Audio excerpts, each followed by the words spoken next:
Little Shop of Horrors by Howard Ashman and Alan Menken rounds out the Commonweal Theater's 2011 summer rep.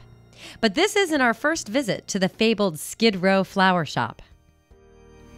It's been 20 years since this little plant and I first talked, and I can't tell you what a thrill it is to come back and revisit my first experience at the Commonweal Theater Company.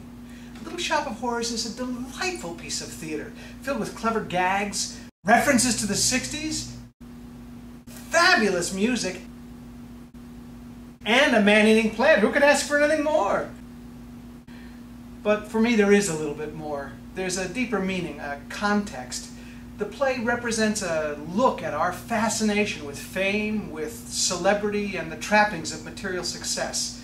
It's kind of a bizarre cautionary tale, wrapped in marshmallow and chocolate and slapped between two graham crackers at a campfire.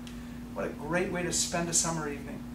Speaking of campfire ghost stories, nobody understands the macabre like company member and resident horror expert Scott Dixon. Campfires, of course, bring forward, I think, that image of kind of those classic ghost stories that we get to tell. The villagers carrying the torches through the town to burn down Dr. Frankenstein's castle. And that harkens back, I think a lot of people, when they start to think about old horror, they jump back to those kind of 1930s, 1940s horror, the classic monsters, Dracula, Frankenstein's monster, the Wolf Man, the Mummy, those great archetypes of classic horror that took place in usually far-off places. Then, in the 40s, the effects of World War II changed everything.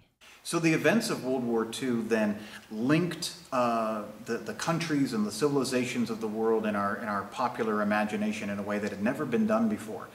The worldview of World War II also brought us views of the devastation and the enormous loss of life, which was utterly unprecedented in human history.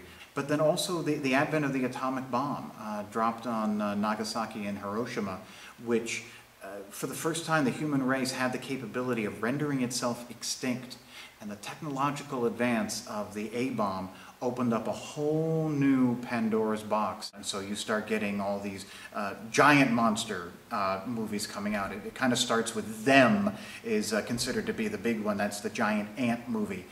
And probably the king, so to speak, of all of it comes not from the United States, but from Japan, of course, with Godzilla, the original giant lizard.